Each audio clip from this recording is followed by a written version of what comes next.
Wunderbar. Good evening, everyone. Welcome to the Movie Magic Show for Wednesday, the 5th of May, 2021. I'm one of your hosts, Shane Bailey, joined by my wickedly talented cast. I'm going to start at the other end now. It's he loves his VR and shaking his hips like Shakira. Welcome to the era of Jason Mira. Hey. And the dulcet tones in your headphones here to engineer a sincere atmosphere, Terry Fear. Good evening, lads and all. And rounding out the forecast for this evening's broadcast, 100% chance of a pod blast. I love that. I was gonna go for a really undertone, like I was just gonna go, hey, you know, like to try and beat Jason, but he changed the intro and it was very funny. Well, I can't say TV show hating anymore, Ben. You've been watching TV shows, as people will notice in the title for this evening. Yeah. We'll get to that in a moment. Welcome everyone to the Movie Magic Show every Wednesday, 8:30 p.m. Australian Eastern Standard Time. We chuckleheads get together to love, like, bash, and trash the latest the entertainment world has to offer. If you like the sound of that, you can follow us here on Twitch. Follow us on Twitter as well, at Movie Magic Show. We'll notify you when we're going live each and every week, and let you know what topics we're going to be discussing. Speaking of topics we're going to be discussing, you can see at the bottom of the screen there, we will be reviewing Mortal Kombat, the latest video game adaptation to grace our screens. We'll also be talking a couple of TV shows in Falcon and the Winter Soldier from Disney and Marvel, and Invincible, which is currently on Amazon Prime, a graphic novel adaptation from the creator of The Walking Dead. Very excited to get into those topics, but before we do, let's kick it off with a couple of games that we like to play. First is our movie quotes. We're going to give you 2 quotes. You need to try and guess what movies they're from in chat. I'm going to go to Mr. Movies himself, Ben Stapleton. What is our first quote, Mr. Ben? When you ask me for a quote, I kind of just, I don't know, go in Zen mode and pick something that just pops out of my head. And this one isn't in English, so it's kind of weird, but the quote is, Elenion and Kalimar. Bless you. I think I know this one. Gesundheit. Yeah, you got me on this one, Ben. No idea. Say it again. Elenion and Kalimar. And then Do you know if I've seen it? Yes, everyone's seen this. There you go. Well, it'll scroll by in chat. So for those watching, if you know it, please let us know. No idea. And the other quote that I'm bringing to the table this week. And here comes Mr. Gay Pride of the Upper West Side himself. Unfortunately, this is not a Bette Midler concert. We will not be serving Cosmopolitans and Baked Alaska, so just play faster than you give fucking handjobs, will you please? Whoa, that was a good quote. You've all definitely seen it. Is it? Can I have a guess? No! End of the show. Aww. And the other game we like to play is 6 Degrees. We name 2 actors. You need to try and link them via other actors they've starred alongside other movies in. So, for example, if I wanted to try and link Samuel L. Jackson to Nicole Kidman, Samuel L. Jackson starred in The Phantom Menace with Ewan McGregor, and Ewan McGregor starred in Moulin Rouge with Nicole Kidman. That would be 2 degrees. I'm going to go to the Shakira man himself, Jason, for this one. We're going to give it to you in interpretive hip shakes. It's Anthony Hopkins. Oh, nice. Mads Mikkelsen. Nice. Get a load of that into you. Okay.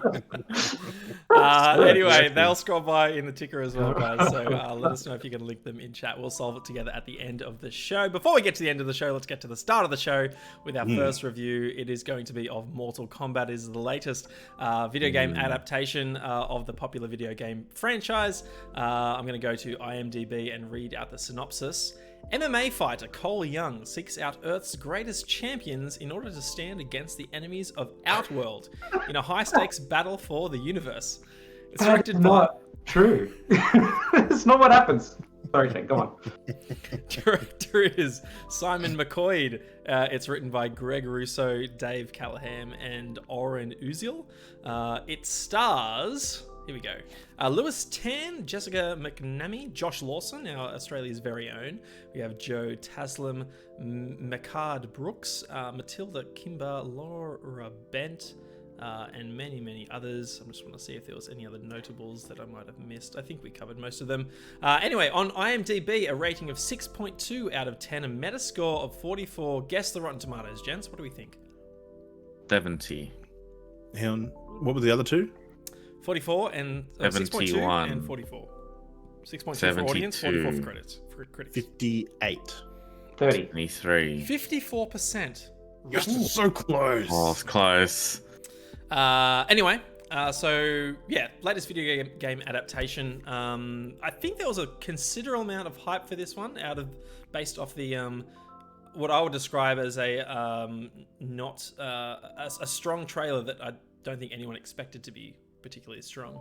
I'm going to go to Jason at the end there, Jace, for your thoughts on this one first.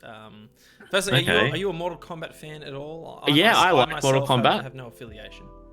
I like Mortal Kombat. I'm more of a Street Fighter guy. When I grew up playing video games, it was always Street Fighter. It was always faster and more cooler and easier to pull off moves. So I didn't think I was going to be on the show. So I sent Shane a message with my thoughts, because I thought you guys were going to stream last week about this, but we couldn't, unfortunately. So I sent him a message. This is what I wrote. Mortal Kombat delivers on both action and fan service. It's not going to win any Oscars, but I enjoyed watching it. Highlights were the gore, game Easter eggs, and Kano.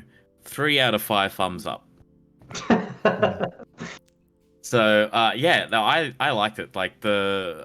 We watched it with another friend of the show. His name's Scott, and we were sitting there going over this is from this and this is from this. So as a fan, there were a lot of fan servicey things. I enjoyed a lot of what I saw. What I was a little bit disappointed about was the amount of violence in it. I know it sounds really bad, but I thought there was going to be a lot more gore, and it was very cool. And I think the way I said it to someone at work was there's a little bit of a story, but the movie just goes from fight to fight to fight to fight, which is great. That's kind of what you want in a movie based on a video game about fighting. Exactly that. Yeah. Some really cool Easter eggs, some really cool set pieces and whatnot. But the actual movie as an original part itself, I didn't know who the hell this Cole Young person was. I was like, who the fuck is this guy? He was completely new to me. He's not a character in the game? I don't think so, and if he is, I haven't heard of him. But why would they? I guess they needed to. That's not in the game. That's ridiculous. I guess they needed to find a way to keep, for Scorpion to die, but keep his lineage to carry on with, or someone you know what I mean, or someone that a character that the audience can attach to and kind of follow along with. If you know what I mean. I think that's kind of what they went for. But yeah, no, I didn't know where that was from. But yeah, as Shane said at the top of the show, Kano was freaking amazing. Stole the show for me so many times. Sonya Blade was really cool. The amount of times that I kept looking at her, I was like, she looks like Hex Steph, a popular Australian streamer here. And so I think the fights were solid. They weren't messy, but they were clean enough that you were able to follow what was going on. So I appreciated that. And it was I walked out of it going, but again, I didn't see any of the trailers. I didn't follow anything about it, so I went in there with expectations of this is going to be a bad film, in the sense of every video game movie is bad, and the last Mortal Kombat film that I saw was horrible, but amazing, a good horrible. So that's my thoughts. Thank you for listening to my TED Talk. Thank you, Jason. Terry, what about you? What's your affinity with the franchise and your thoughts on this? Well, my cousin, we didn't have video game consoles when we were growing up, apart from an old Atari and a Commodore 64, which is more like a PC. But one of my cousins was huge into the gaming console stuff, and so he had all of the Mortal Kombats that were releasing. And so every time we went to his place, we were like, oh, can we play Sonic? Can we play Mortal Kombat? Can we play whatever it was? And he would constantly just kick our ass in that game. And I'm kind of with Jason here, playing Street Fighter compared to Mortal Kombat. I've always kind of preferred Street Fighter as well, because it was a game I was slightly better at. I think it's a bit more forgiving to the button mashing play style that many youngsters are capable of. And I also kind of grew up with the first movie that came out with Christopher Lambert as Raiden, and really cheesy, just super cheesy, like Parmesan wheel pasta stirred cheese levels, like just so good. That's pretty cheesy. Yeah, super cheesy, and not particularly violent. Good fight choreography in like that original film, so it was kind of good. And then the sequel to it is just hot garbage. But also, again, super cheesy levels of entertainment value. So I don't know. I haven't gone and seen this one yet, just because of logistic issues today. I didn't. Jesus Christ. Oh no, I've still got some thoughts, because I haven't managed to stay spoiler free completely, and I have been hearing a lot of hype about the Aussie actor playing Kano. I've seen that Aussie Man has like a reaction to Kano's scenes. I haven't watched it yet because I'm like, I don't want to see that until I've seen the movie. But I'm pretty interested to see it, because I had a small snippet of it spoiled when I was at the cinemas. It was playing on one of the TVs, and I was like, I'm one of those guys, if there's motion happening, I will look at it. It doesn't have to be a TV. It could be like someone playing ping pong, and I'll just like look at them playing ping pong every 5 seconds because the motion catches my eye. It's like a shiny object. Yeah, and so I look over at this TV and I see someone get frozen and shattered. I'm like, oh damn it, that was a Mortal Kombat scene. Bastard. So I know that Sub-Zero's in it, and I know he's going to freeze someone, and I know that person's going to get like shattered. Day ruined. But I haven't been to see it yet. I don't have a huge lot of expectations. I know that there are limitations to what they'll do gore wise. So when Jason, when you just said like you were expecting it to be more violent or more gory, I don't know if I would have gone in with an expectation of it being particularly gory. Like I'm thinking I would maybe expect like Deadpool 2. Yeah, let's just say the video game. I was expecting the amount of gore and violence from the video game, but that's where you go like 3D, seeing testicles explode. Yeah. And there is an animated Scorpion film that I've mentioned before. I think it's on Netflix at the moment, and it I think is very true to the game's representation of violence and gore. Like it does that whole X-ray scene of skulls getting cracked and rib cages getting broken and stuff like that. So I wouldn't have expected that. It would have been nice fan service if they did do that. But yeah, apart from that, that's kind of my engagement with the franchise, Mr. Podfather. So yeah. Thank you, Terry. Ben, how about you, my friend? Mortal Kombat fan at all going into this one, or?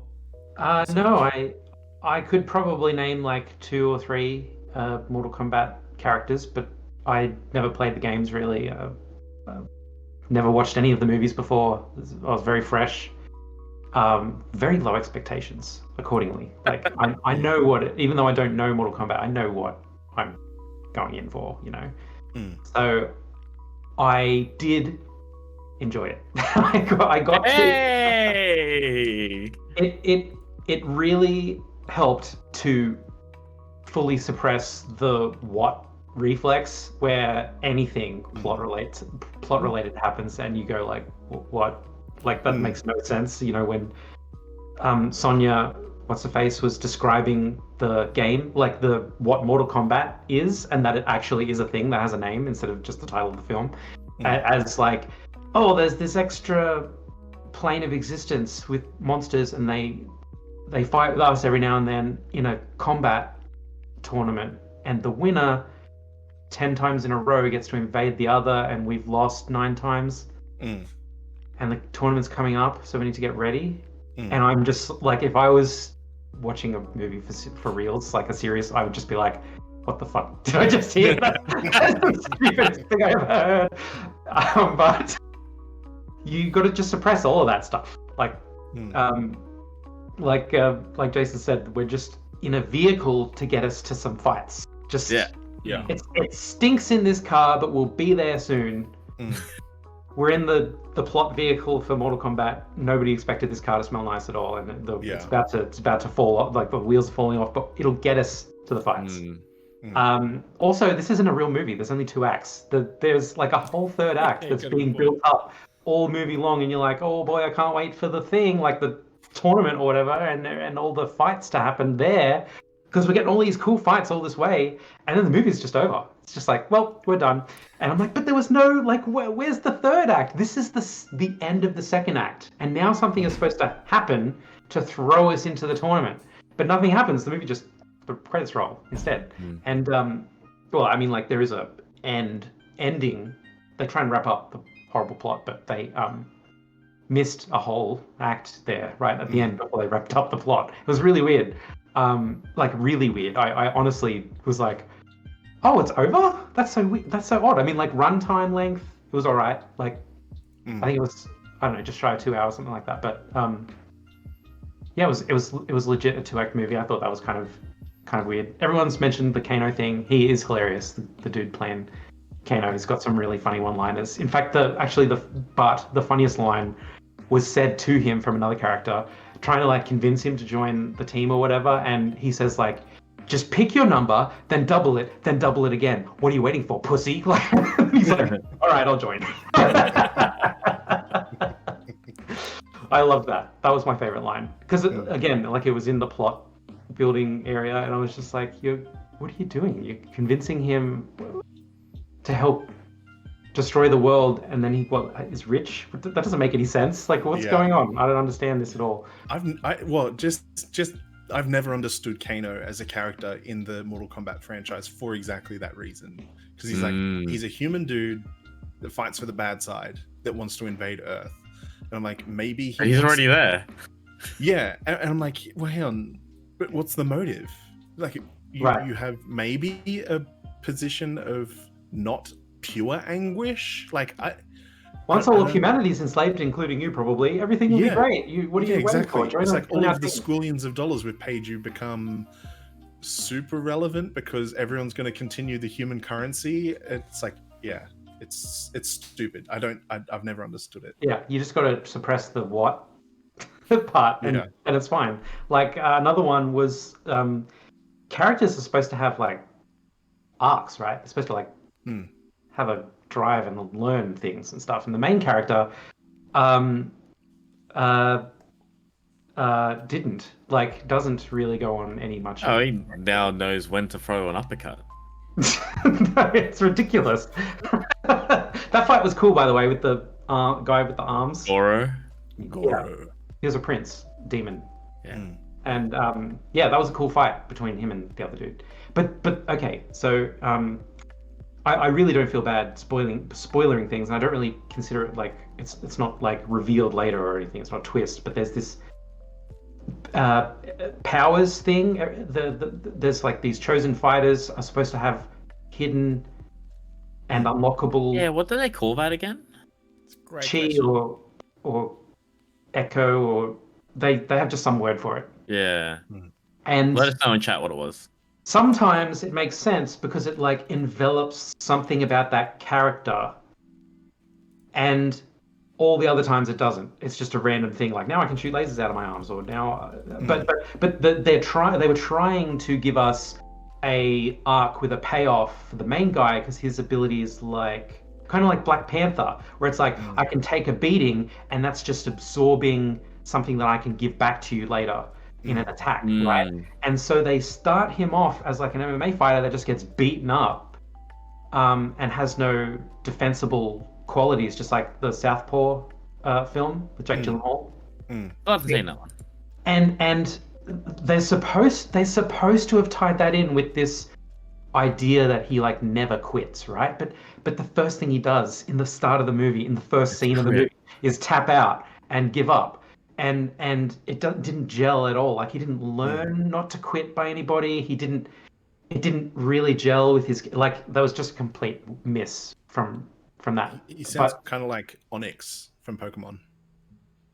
In what way? What? Bide. The move Oh, bide in right. Pokemon is like you take damage, and then on the third turn, and hits for damage double to what was received, or something like that. If you've survived that long or something. Yeah, Yeah. if yeah. Right, I can see that. Yeah, okay, Mm. so he's Onyx, I guess. So, but again, this is all relevant if you're wearing a movie watching cap. Like, Yeah. you throw that cap away, and it's fine. And this is a movie that's like Jojo Rabbit is a great example. Jojo Rabbit's like a comedy that I go in and watch and laugh my ass off, and then I never watch that movie again. Like, it was really funny, but no, I'll watch something else instead of rewatching Jojo Rabbit. That makes sense. This was an action movie version of that. There are lots of action movies I will watch again and again, and this is definitely not one of those. It's just a, in and out. One and done. One and done. Yeah, those are my thoughts. Awesome. Yeah, Scotty's in chat who came along to watch it with us. He says the ending blue-balled him. Yeah. Also, Raiden's first suggestion, Cole goes home. And the dude who played Hanzo, Yes, As in Scorpion. Hitori Hanzo. he's great. I love that guy. He's awesome. He was the guy in the Last Samurai who is the like chief This guard. has been a good conversation. No, not that guy. He's also in Wolverine as well. It's like his main guard, the guy that trains all of the sword fighters. Oh, yeah. Ujo. Yeah, he's also in Endgame. Yes. He He fights, fighting, what's his face? Hawkeye. Clint. Yeah, Hawkeye. Oh, he's, right. He's the Yakuza. that Oh, fights, yeah, he yeah. is. I love that guy. Arcana, that's it. Yeah. Yeah, that's what the Arcana or Arcana? I don't know. One of those things. Arcana. Arcana. Anyway, yeah, that's the special ability that you unlock when you unlock it randomly. I had one more thought. Like, I could tell when there was a huge dollop of fan service, and I didn't like any of those. Like, the Raiden guy picks up his helmet, puts it on, he's like, flawless victory. Like, But I love this. Those bits were just cheesy enough for it to be good. You know? I was like, it's one of his ugly laughs, so you hear it, Yeah, I don't know. I think It's a Leonardo DiCaprio pointing to the screen sort of thing. It's like when he does it. It's like... It's I get it. I don't know. I kind of think I agree with Ben on that type of thing. Putting fan service in that makes you ugly laugh. It's kind of like low hanging fruit. It's like totally.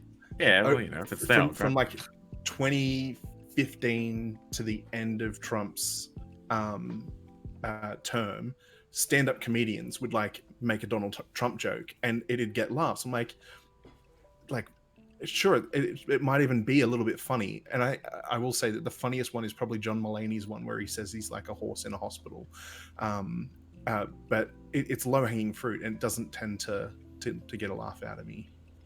And so trust Terry to bring it always back to Donald Trump. No. Well, I don't always bring it back to Donald Trump. I just think that it's the most expedient example I can think of for low hanging fruit because he's been a punching bag for stand up comedy. Just be funny.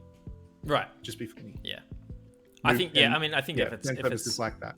Yeah, if it's just dripped in here and there and it's just among just other high quality content or entertainment sprinkled. Yeah, it just needs to be salt bait in. Yeah, something that you need to really notice. Maybe it's too much on the nose, but the first thing that came to mind was in the Doom movie, you can hear the sound effect from the games of doors opening and closing. Yeah. Things like that. Yeah. Where it's not a dude center frame with 3 seconds of airtime going, flawless victory everywhere. I don't know. I like those video games. It works for me. I think that the only exception that I would have really appreciated is when you uppercut someone in the older Mortal Kombat games, you'd have this kind of thing that would happen. If that sound effect was used in the movie, I'd probably have laughed at that because it's a nostalgic sound. But I think Kano did it too. Kano also beat this alligator thing, and he just goes, "Kano wins!" That was actually funny because it actually makes sense that he might say that because he's that kind of character. Yeah. I love Scott put up in the chat here. My favorite part was when Liu Kang was just move spamming the leg sweep when he was fighting Kano. It's just it's like that's not the only move you know how to do. Got him again. That got me as well. But anyway, yeah, I personally have never played the Mortal Kombat game, I'm pretty sure. I've never been a fighting game fan. The closest thing I get to a fighting game is Super Smash Brothers. But like I know, similar to you, Ben, I know Scorpion, Sub-Zero, and I recognize the other characters like the dude with the sharp hat and the guy with the four arms, and so that's my affiliation with the franchise. But similarly, I went in with very low expectations, and it's like I wasn't expecting to watch this movie, so that's why I watched the trailer. And then after watching the trailer, I was like, oh, okay, maybe I'm in. So there's like the one instance where I've watched the trailer and it's actually done its job. Where it like completely flipped me from being a non-spender to actually buying a ticket. But yeah, no, because I lowered my expectations so much, at the end of the screening, we just sort of sat there. I'm like, that was pretty fun. That was like, yeah. Put aside everything that you would typically describe as bad in any movie, and this is just like a really fun romp, and I actually really like the action. To Jason's point, I think it's clean. It's not too shaky cam. You get an understanding of the stakes that are involved and who at any given moment is winning in any given battle. I really enjoyed that. The gore, I probably did expect more as well, Jason, just because I was familiar with the latest games and how gory they have been. But I will say that when this film did get gory, it was like I was like shuddering in my seat, just like, oh. Yeah, and meanwhile I was sitting there going, oh. You weirdo. Because like when it was happening, there's this one part where a girl goes from this to like that. And that's Jason, just stop trying to describe it. Just but then like you see the blood like splash on the guy's face. I'm sitting there going, there's just viscera and red. Yeah. You're talking about a girl going like this, Jace. It's not exactly. That's not what no one thinks. If no one's seen the movie, no one's thinking what you're thinking. Oh, leave it to interpretation. Yeah, but outside of that, like to Ben's point, I don't think it's a film I'm gonna rush to watch again. I thought the visuals were pretty cool. The choreography was actually pretty good. But there's just there's no meat left on the bones after you've done eating this one for the first time. You know what I mean? Like there's nothing to go back to and really be drawn along for the ride because of like the story or their motivations or the way that the characters change. To Ben's point, I am interested. That actually happens so. I think I'm very interested to see the next one, the inevitable next film, because a lot of characters that they're hinting to, and a lot of characters that they didn't have in this movie, because there was a big hint at the very end of this film that one character is going to appear in the next film, and it kind of opens up because like one of the coolest things about Mortal Kombat is the characters that they've got and the history of the characters. Like Noob Saibot wasn't actually a character until they found this code in the game, and they're like, oh, it's a new character they're going to unlock, and the developer's like, no, that's just code, but okay, let's make a new character. And then like all the cyborgs and all the other ninjas, I thought that was and Smoke.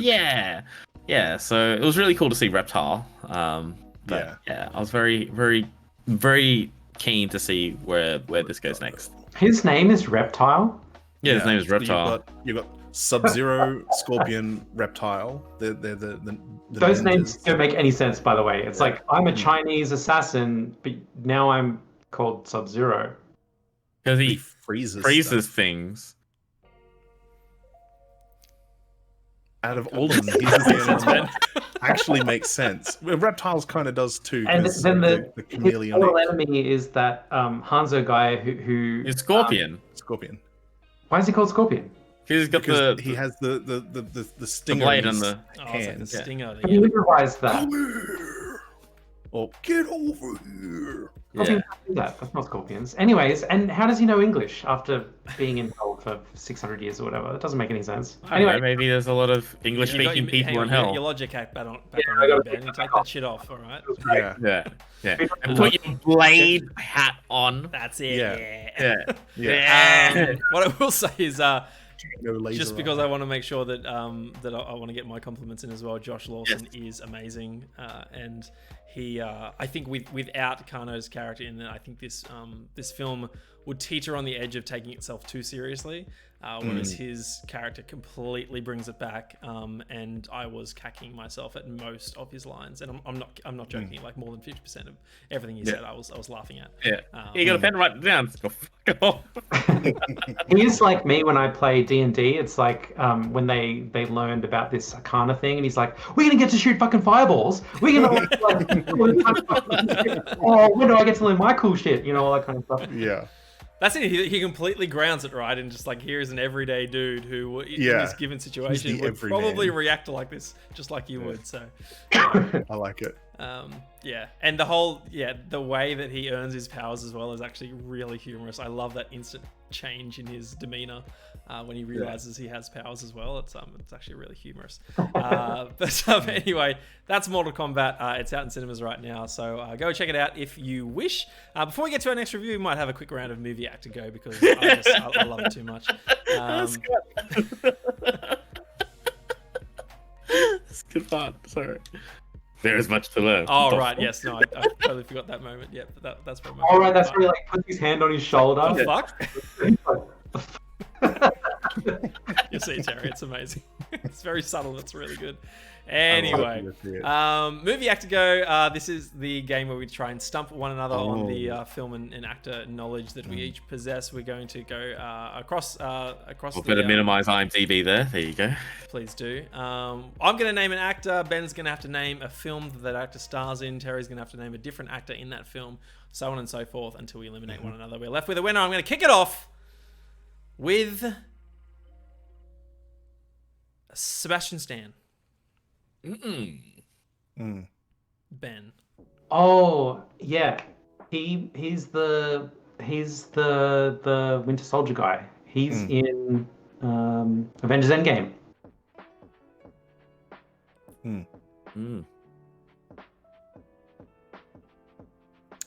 Avengers Endgame. Let's go with Tom Holland.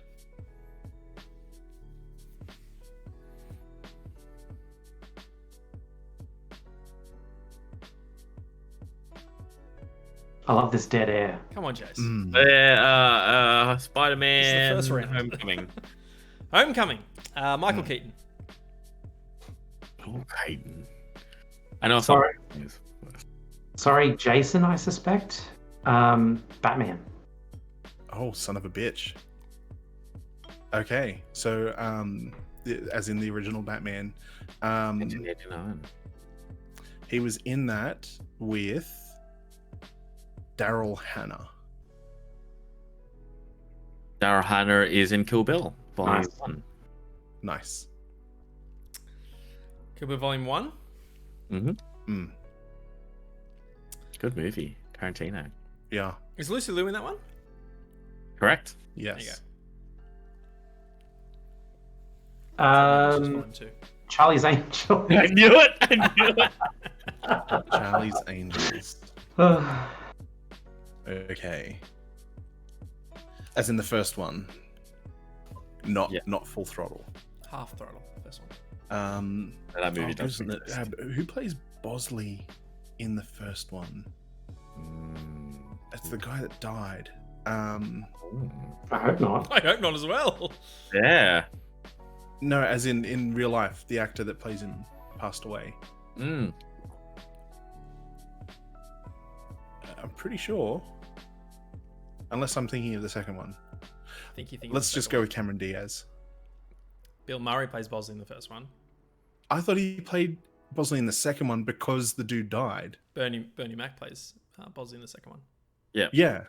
Yeah, I don't think Bill Murray wanted to do it. Bill Murray didn't replace Bernie Mac because he passed away. Bernie Mac replaced Bill Murray just cause. And then passed away later. Yeah. Yeah. Okay. So Bill Murray's still alive. Bill Murray's still very much. But alive. he is very much. Calm down, chat. Bill Murray's alive. Yeah. Okay, so who did you say? Cameron Diaz. Cameron Diaz is in There's Something About Mary. I knew you were going to say that. I don't know how I knew you were going to say that. Good movie. With... I'm just trying to think who else might be in that besides? Is that hair gel? What? I ran out. Ben Stiller. The Secret Life of Walter Mitty. You're going to say that? We're going to have to rewatch that with Jen sometime over the next week or so. Is it Kirsten Wiig or Kristen Wiig? Kirsten. I think it's Kristen. Kristen Wiig. Yeah. Kristen Wiig. Yeah, Yeah. Kristen Wiig. Yeah. Ghostbusters. With Chris Hemsworth. Nicely job. Avengers Endgame again. We can't do the same movie again. Black Hat. Oh, shit. Look at that. Ben, You know what? Ben was biting right then. That was Ben being Onyx. He was just like, just saving it up. And I've now we're seen playing. Black Hat. I've seen Black Hat. I have haven't. no idea who else is in that film. I feel sorry for people who've seen Black Hat because I've seen it as well. It was not No, great. sorry. It's not a great movie. It ain't But- good. Shit. Keira Yeah, Knightley? because you guys didn't. Yeah, because you guys didn't Probably like check it that is out. the reason I didn't watch it. I can't remember. I think the I'm not sure if there's female, any other names in that one actually. the female role, like the female lead in it. How dare you assume?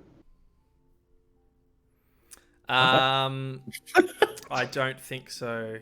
I don't think so either. It's the only. Yeah, I think I'm you I'm could have out. said Viola Davis. I know that name. Yeah, What, but you didn't. what is Viola Davis? Yeah, I'm You know out. Viola Definitely. Davis. Ben, that is it not is the with right you, film. sir. Movie actor, go back to me. Viola Davis. Oh, you going Viola Davis? Yeah. I will go Mission Impossible Fallout. Fallout. Which one's Fallout? What happens in Fallout? This Jace. Most recent one with the reloading arms.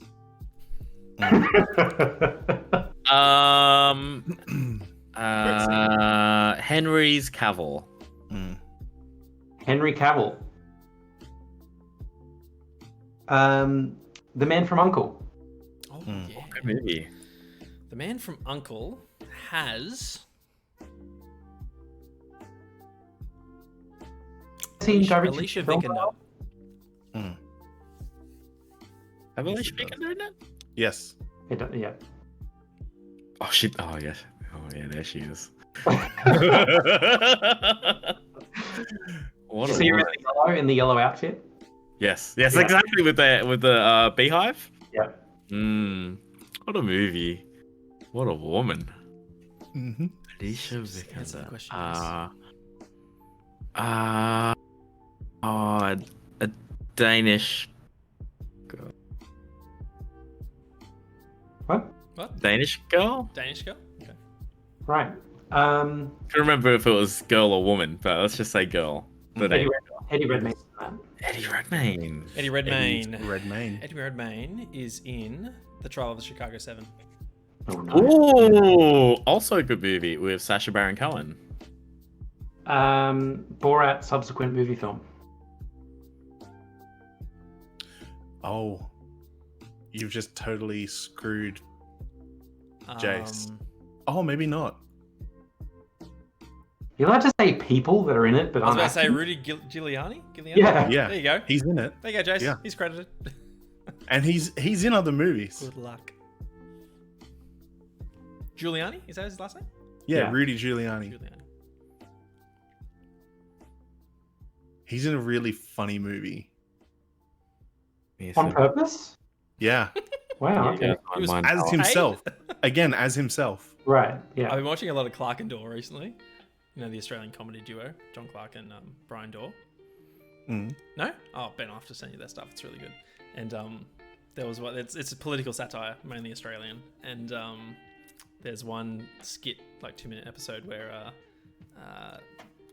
John Clark plays a like a political consultant overseas, and he's Brian Dawes as an Australian news journalist is reaching out to him for advice, and he's just talking about the Australian political situation. This is back in like 2015 or whenever Abbott was in power, and just one of the fantastically delivered lines was who's your prime minister right now? It's like Tony Abbott. It's like, oh yes, the guy at the G20 who said he wasn't going to do anything with climate change.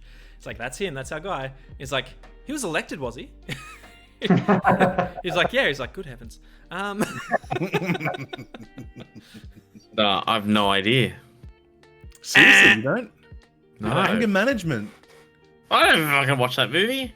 Why haven't wouldn't seen- I you? haven't That's a seen Anger great Management. Adam Sandler movie. I missed that one. He's like at the baseball game at the end, and Is he? like the security's trying to drag him off, and like Mayor Rudy Giuliani stands up and he says, "I want to hear what this man has to say." And then Adam Sandler's like, "You're the man, by the way," and he's like, "It's yeah, it's a great little scene." That sounds like an Adam Sandler thing. To All me. right, I knocked out Chase. It's you and me, Ben. Damn I'm gonna it. start Damn you, Giuliani! Miles Teller. Why couldn't I get Miles Teller? Well, he's not in Borat's subsequent movie film, or whatever it's called. Yeah, How do we get to that again? You said Sacha Baron Cohen. you said that you did this to yourself. Fucking hell. You're Anakin Skywalker. did this to us. Yeah, you have done that yourself. I hate you! You're my brother, Anakin. I saw a tweet Yeah. today that was just like, because of May the 4th the other day. And Revenge of the Fifth. That Revenge of the Fifth is actually a great movie, but because it's part of the original trilogy, that people just don't even want to acknowledge that that might even be true. And now it got me thinking. I think I want to rewatch it, just see, just I rewatched that the other structurally. day. Yeah. Because I just wanted to start watch the opening scene where they're flying above Coruscant. Yeah, that's a And great I just kept it going. This is where the fun begins. You will try. Do it. That do it was good. I keep getting keep getting Miles Teller confused with Ansel. I can't even pronounce. Yeah. In my head, but I at least know he's in Whiplash, so I'll just say Whiplash. Whiplash. Let's go with Do it. no. No. I'll go with J.K. Simmons. J.K. Simmons. Spider-Man. Tobey Maguire. Sin City. Ooh. Jessica Alba. Ooh. It's what's it called? I think I know what you're trying to think of, and I too struggle with the name. Is it like Under the it's definitely got blue in it. underneath the blue? I don't know. Cool. Deep Blue? I like that. I knew exactly the movie you were trying to think of. It's like, is it the Deep Blue or Into the Blue or? It could be Into the Blue. What's another Jessica Alba movie? Is she a superhero in one of the old 2000s Yes. superhero movies? Maybe. Maybe. Is she in one of the X-Men's? Maybe she was with 3 others. And you might say they were pretty rad. Rad. A synonym. Is she in the Fantastic Four? Yeah. Oh boy. I think you got me because fuck, I can't even remember Fantastic Four and who else was in that one back then. Someone in the MCU is in that film. Oh, of course. Chris Yeah. Evans, right? Yeah. He's Oh, the yeah, Human he's Torch. Yeah, the Torch Man. I can't tell you what happens in that movie. No Good. idea. Chris Evans. Okay, I don't want to. Scott, Okay. Jessica Alba had a starring role in My Dreams. Probably direct to video. She has a nice cameo in the I Just Had Sex film with Akon, a music video featuring Akon by the Lonely Oh, right. Island. She is at her most gorgeous, I would contest, in oh now it's just falling out of my head. Oh no! She said, The one with the dude with is it Dane Cook? The one where he can't have sex with someone because then they'll get married. What's that one? That. Every girl he gets cursed as a kid, as a teenager, and then every time he has sex with a girl, they break up with him, and then the next guy. she Oh, meets they and get immediately married. get What's married. that Yeah. one called? Yeah, and he becomes Good like luck, Chuck. Thank you, Scott. yeah, good luck, There Chuck. we go. Yeah. She is "What? gorgeous in that movie. The worst, gross compliment about a beautiful lady I ever read was like, as long as I have a face, she'll always have a place to sit. And I Wow. can't get it. And now neither, hopefully, can all of you, but I never forgot that when I read that. I was like, oh, gross. Yeah. But funny. But gross. Yeah, emphasis on the gross. Yeah, where did we end up? Did you say into the? Yeah, I was supposed No, I'm to. looking up Jessica Alba. And Yeah, you that's said right. I was supposed to say Jessica Alba movie. no, you said Fantastic. Oh, you said Fantastic Four. You I said Chris and Evans. then you said Chris Evans. So it's Oh, with you. Chris Evans movie. Yeah. Chris Evans movie. Yeah, that's right. Okay, I can do Chris Evans. So could I. Right. Okay, I don't want to say that one because it's like a reveal that he's in it. So, just the first Avenger, the Captain America. Stanley Tucci, the Tucci himself. Oh, who's he? Oh, he's the stupid scientist who only makes one copy of his serum and doesn't write anything down and then gets killed. What an idiot.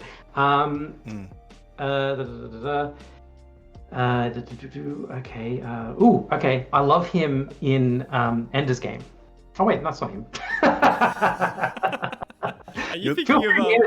Yeah, I am. I'm thinking of Ben Kingsley. Yeah. Yeah. He's in The Devil Wears Prada though. He Yes. is with Feel free to edit Emily it. Blunt. Do we do interjectees? If you If want. you want. I just said Emily Blunt. I was I will gonna say Emily Blunt to interject, Okay. but you've said Emily Blunt, and so now I will say, oh goodness, Can I interject End of Terry's game in my interjection? head. You're interjecting Terry's interjection. Interception. Yeah, Yes. interjection. Go for it, Interjection. Interjectception. Edge of Tomorrow. Interjected again. Whoa! 3 layers deep right now. It's Edge of Tomorrow. Edge of Edge of Tomorrow, Tomorrow is Ben. your interjection, Ben. There you go, Ben. Bill Paxton. Mm. Oh yeah, Bill Paxton is in Nightcrawler. Nice. Yeah, real nice. Sincerely. Yeah. Real now. I can't remember what Ahmed. Yep. Yep. Riz. Riz Ahmed, is that what you said? Riz Ahmed. Riz Ahmed, nice. Riz Ahmed is in Venom. Yes, he is. Yeah, he is. Okay, I've got a mnemonic device to always remember this guy. He's in the back of my mind always. Hang on. Good. What? Hard. No, I mean, I know. Hardy. Yeah, I know what you mean, Ben. There are so many actors where I'm just like, every time I go to think of their name, I always struggle. I'll keep this to like 20 seconds. I have a place in my brain where there's like 1,000 words that on an off day are all gone. And one of them, which today isn't that day, is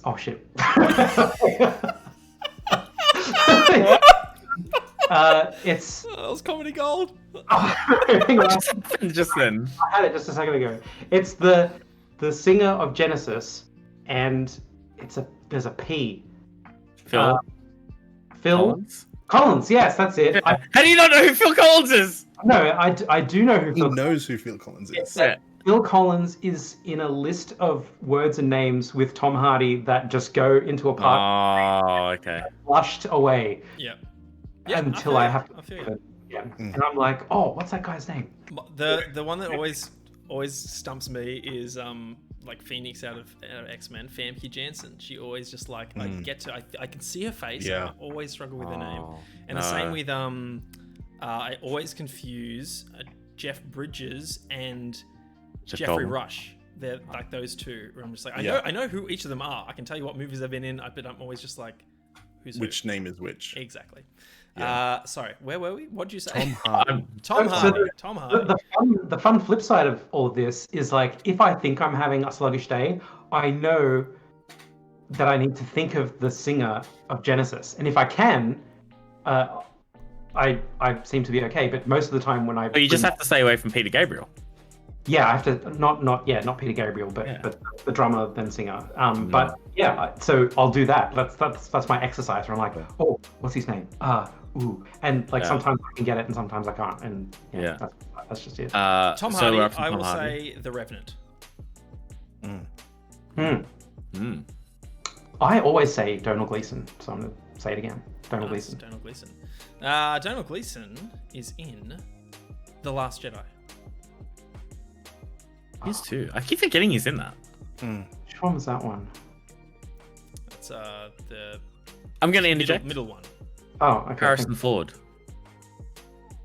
Is he in it? Yeah. The middle one. No, what? No, The Last Jedi is the last one. No, it's not. Yes.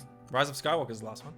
Oh fuck, it is too. Oh, see, that's how bad they were. Harrison Ford died in the first one. Yes, that's right. Yeah. Well, then never mind my interjection. Last Jedi, Ben, still with you. Last Jedi. It's been an hour okay. and no one has booted up the Gary Oldman train yet. That's right, Scott. That's when I get desperate. Yeah, that's the Throw last, out a Gary the Oldman. last ditch guess. That's it. Mark Hamill is in that one, right? He is. Mark Hamill is in Kingsman. Yes. Yes, he is. The very He beginning. is. So is Ah. is it Mark Strong? Is that his name? Correct. Yeah. Mark Strong. Oh, not Mark. Is it Mark Strong? Yes, Mark Strong. I thought it's but he has another. I always mix him and his brother up. Jeremy Strong is Jeremy Strong. Are they brothers? Jeremy Strong? They can't be brothers. There's no way. I don't know. They Too might much be. talent in that family. Mark Have a Strong. look at this. I just think that they're brothers because they both have the last name Strong. Mark Strong is in Sherlock Holmes. Yeah. Steal your mind, Holmes. I will interject with Rachel's McAdam. Rachel Okay, so only I McAdams? get to make that noise.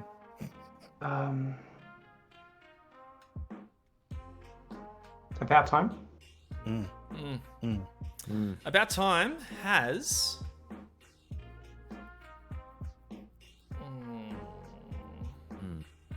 I've already said Donald Gleason.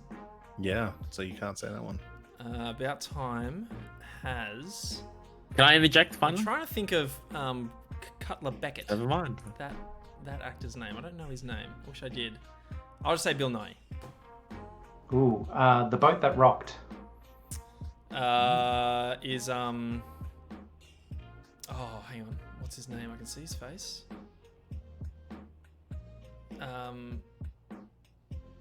Is it Nick? Nick. Oh, what's his name? What's his surname? Wait, who? What now? What? Sorry, what are you asking? Simon Pegg's best mate. Yeah, I know Frost. who you're talking about. Jason, Don't- you What are you can't do that. What are you doing, Jason? I'm sorry. Providing the name? I made ejection. You're interjecting with Nick Frost. Is that what's Sure. happening? Yeah, there you go. Yeah. No. Ugh. Nick Frost is in Shaun of the Dead. Also, Bill Nye is in that, yeah, as well. Man, Ooh, I don't watch these Cornetto movies. that's a good So one. good. There's a really good one.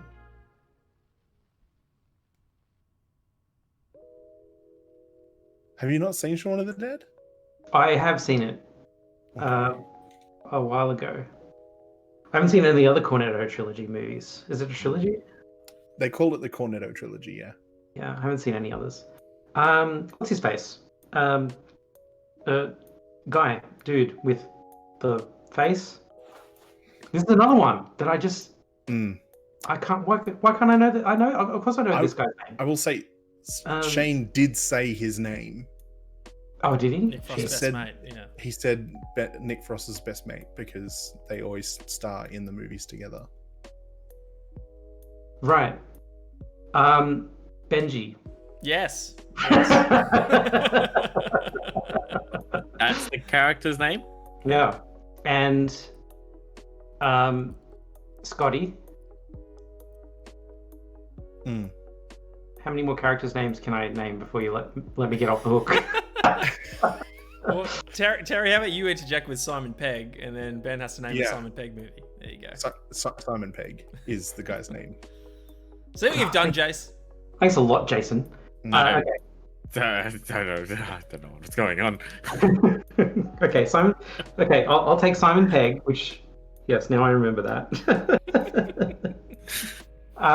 Mission Impossible 3. It's like the best one. Yes, It is the with, best one. Philip Seymour Hoffman, rest in peace.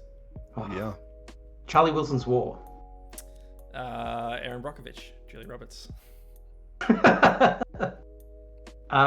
Julia Roberts. That's actually not a bad movie to counter that with. I can't think of a single person that's in that movie. Okay, stop thinking about Sandra Bullock and think about Julia Roberts. Come on. Big smile.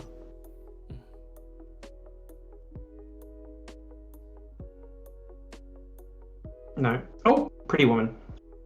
Pretty Walking Woman down the street. has what's his name? Jason Alexander. Oh, I thought you were going to say Richard Gere. Oh, Does it have Jason Alexander? yeah, it does. Oh. Jason friend. Alexander is in Shallow Hal. Oh yeah. That's right. With Gwyneth Paltrow.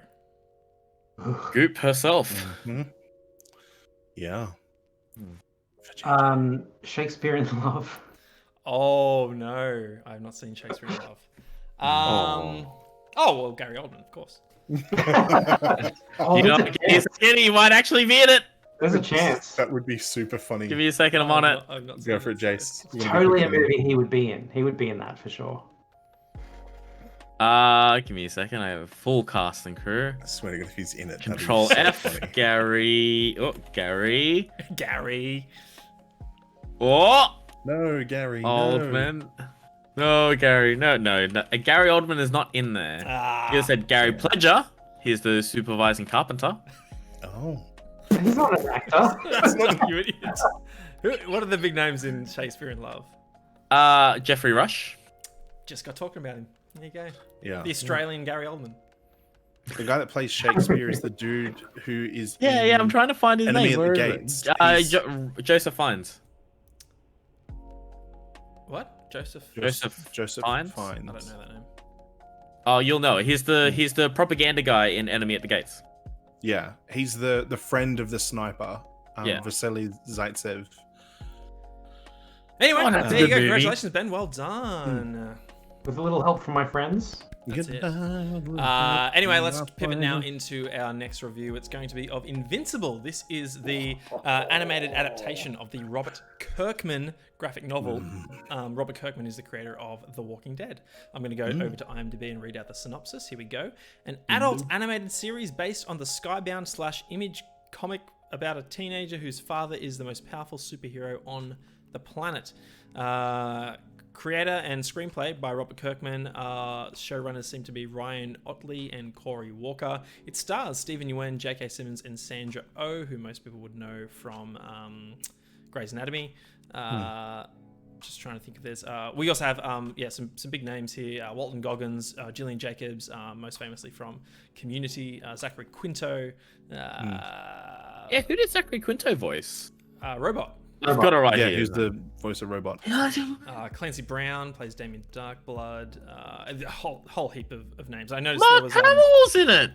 Yeah, Michelle Ali. John Hamm. Okay, yeah, John Hamm yeah, plays. John Hamm. John Hamm I plays. picked his voice immediately. Oh, did you? Well done. I did. Yeah, first episode. I'm like, is that John Hamm?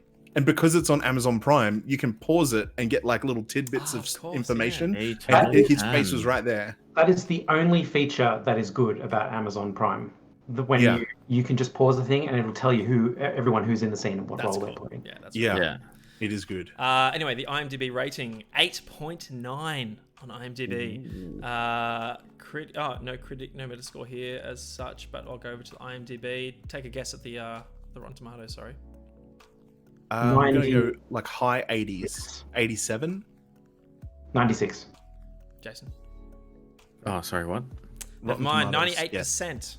What? 98, nice. 98%. Anyway, so That's as I good. mentioned, on Amazon Prime right now, I think, was it 6 episodes for the first? 8. 8 episodes. Eight episodes. Six for Falcon, that's right.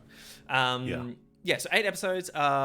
Liz, I was familiar with the cover art of Invincible.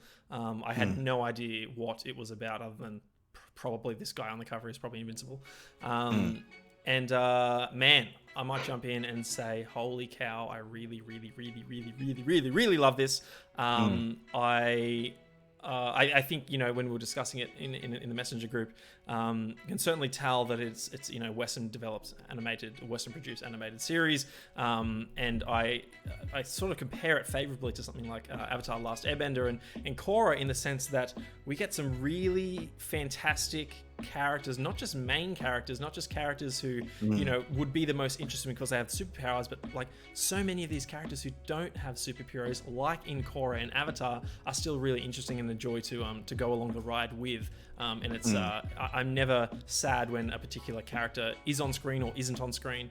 I think they all play a seminal role in this, what I would describe as a really well constructed storyline for our main character in Invincible. I'll just kick it off there, but I'm keen to get I'll go to Terry, you first, since you weren't able to contribute much to Mortal Kombat. But yeah, your familiarity with the IP, and I suppose how did you land after the first season? Before it became something that people were talking about being a thing, I had never heard of it. Not even a little. I don't think I'd ever even seen the cover art of the graphic novel. But I can't remember who said the line that made me just take the plunge and watch it. It might have been Will. But I just sat down, started watching, and I watched the entire thing in a day. What was the line? Yeah, so did I. No, it wasn't a line from the thing. Yeah. What did Will say? Because Will was very convincing. He convinced me. I can't remember. I could go back into the chat, but yeah, you dangled this thing. You said, like, I don't remember what the line was, or who said, you know. Yeah, I don't remember who said the line, but was it in the Awesome Addiction or was it in the Crew? You know, possible or no. In the Awesome Addiction, Terry. Okay, so if it's in yeah, he got me to watch it too. I was like, all right, Will, we're gonna have to scroll back. You still have cred. Twitter. You still have currency to trade with me, so I'll take the question. It was a really good. Oh yeah, Jason could be begging, hands and knees, crying, and I'll just turn away. Yeah, that's true. He'll do it. It's fine. Whatever. There are plenty of weebs out there to watch my stuff, so it's fine. Rather watch the paint dry on the boat that those idiots fixed in the other show. Oh, that's right. You're like, what is it? Jason says graphic novel, and then Ben, Will's just like, just watch it, Ben. Too many questions, not enough watching. I like that. That was a line.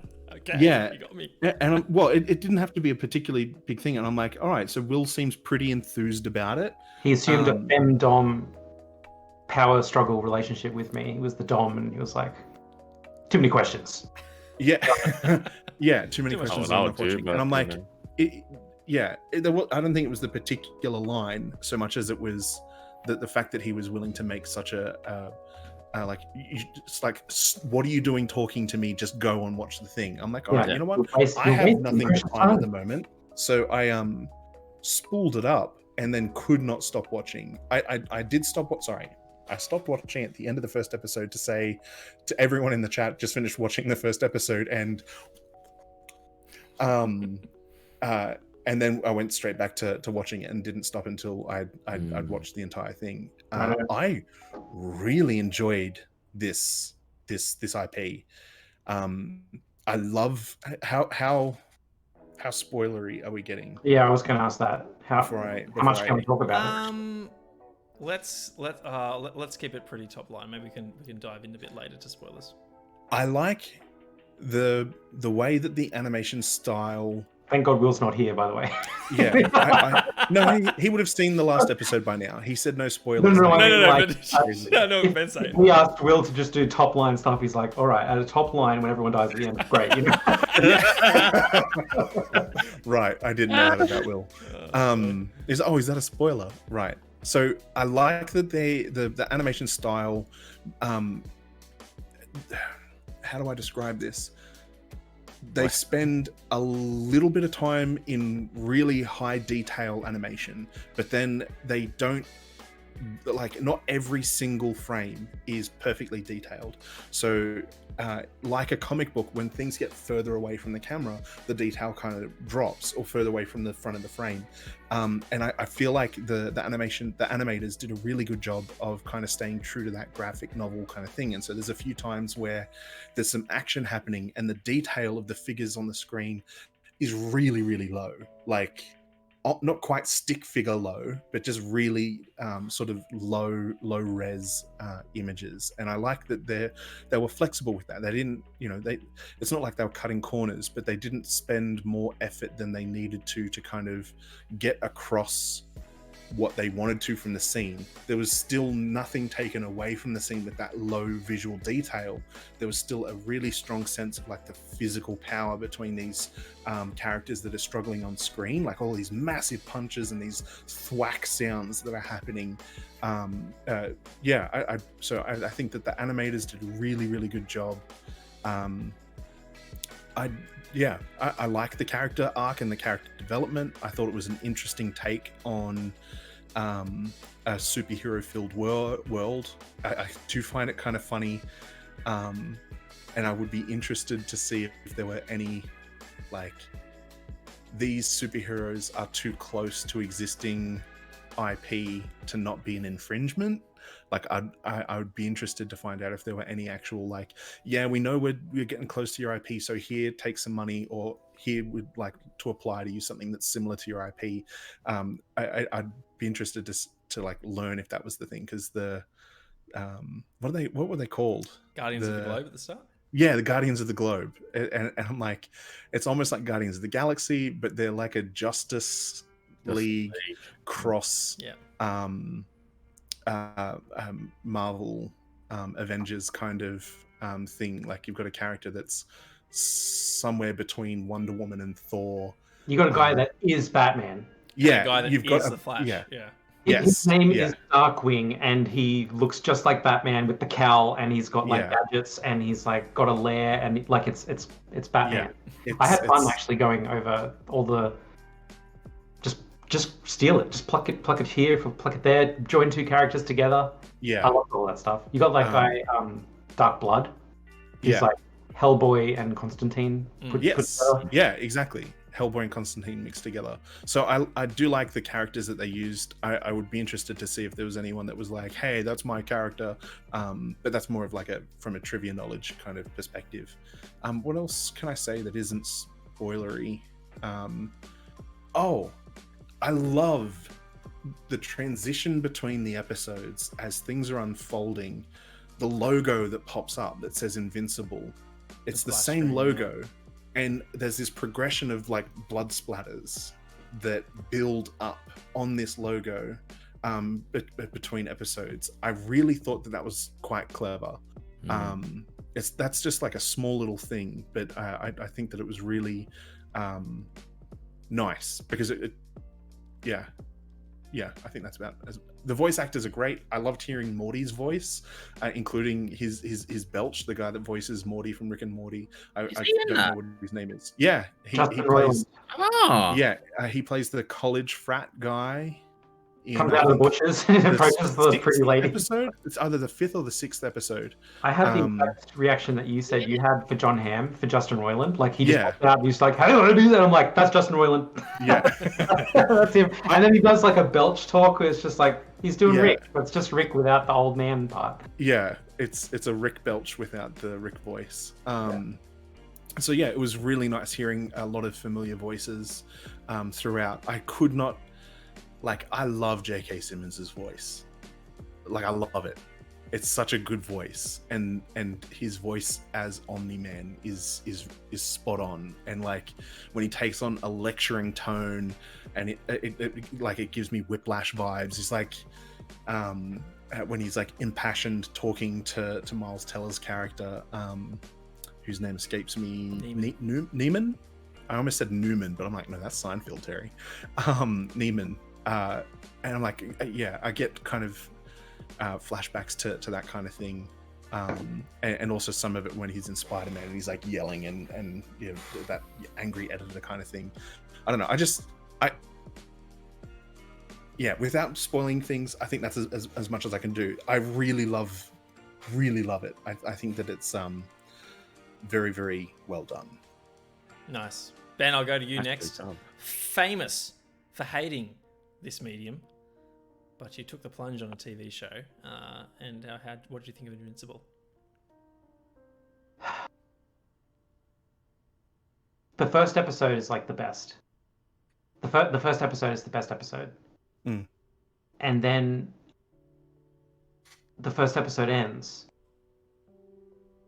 And then it comes back with an epilogue that's actually like 15 more minutes. Yeah.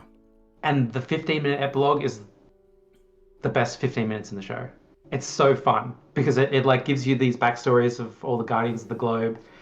And then it puts this knife in your side that you can't pull out until the last episode. Like, it's like, here's a twist that's going to take you by surprise, and you're not going to understand what it means for 6 more episodes. And I hated it. Like, I don't know why you guys like this stuff. Like, why do you want to be tortured for 7 episodes? And I don't view it as torture. That's probably it's Yeah.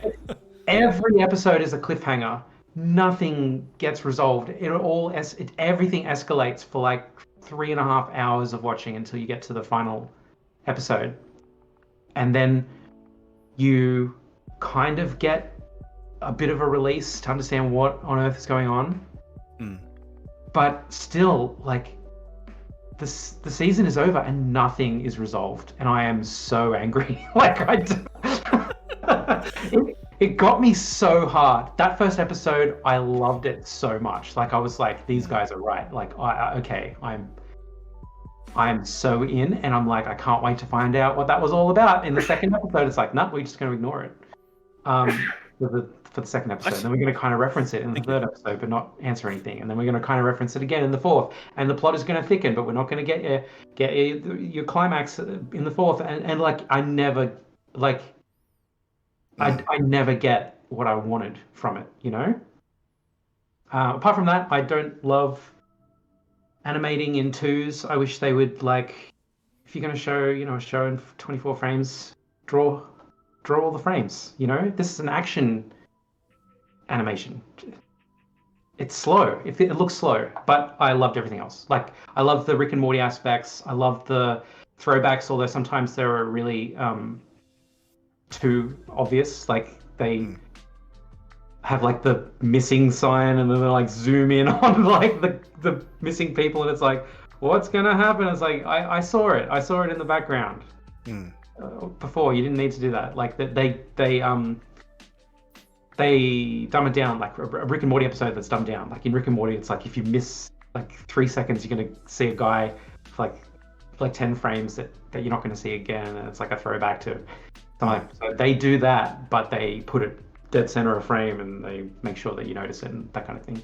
Other than that, I loved how they break rules. I love how they just take all these tropes and twist them on their head and make jokes out of them. I really love all that. I love the world building that they've done as well. Like, it's a world where just like a dragon will attack Tokyo, and it's just another day at the office for the superhero team or whatever. And people are like lemmings. They just like fall off cliffs and die, and it's just like, whoop, let me just stop that, monster, and everything's good. And then we go home, and it's like, 1,000 people still died. It's like, I love all that stuff. And the concept of it, and thinking about it in my head after the fact, but watching it, it was brutal at times. Like, I was just like, I have to watch the next one, because when am I going to learn what's going on, Why do you guys like that? Well, I was going to say, like, your anger and frustration, that whole, like, I want to know, that's kind of a sign that the TV show Is done its job? Kind of, to a certain degree. It's got buy-in from you. You're wanting it to expand the story, and they're wanting you to watch as many episodes as possible. And so, and they win. I lose. Sure, except that they still, like, you still get stuff out of it. Like, one of the things that I like about this particular season is the show is called Invincible. It's not called Omni-Man. This isn't a story that's really even about Omni-Man. It's about Invincible, and this fledgling superhero character kind of finding who he wants to be as a hero. And so it has, like, the events of the first episode have to take a side seat to this coming of age story for Invincible. So he is finding his feet as a hero. He's kind of like, I don't know. I think this is. I don't think this is a spoiler thing, but like the mother of the character, Invincible, tells him to like quit practicing his landings and go to bed, and he's like, "Make me." And then she immediately just retorts as like, "Does that make you feel strong? You know, does that make you feel big? You know, knowing that I can't physically make you do things anymore." Or anything like that. I'm like, I love that they explored that. You know, now that I'm strong enough to not be bossed around, am I going to be that jock asshole that's like, hey dude, quit it? It's like, make me quit it. And if you can't make me quit it, I'm going to keep bullying you. Like, it's all of that stuff was sidecar for me. I didn't. Sure, but yeah, I think for me, the Omni-Man events in the first episode, they're like this. They're the overarching goal for the season. Like, it's like, what and why? We know what happened.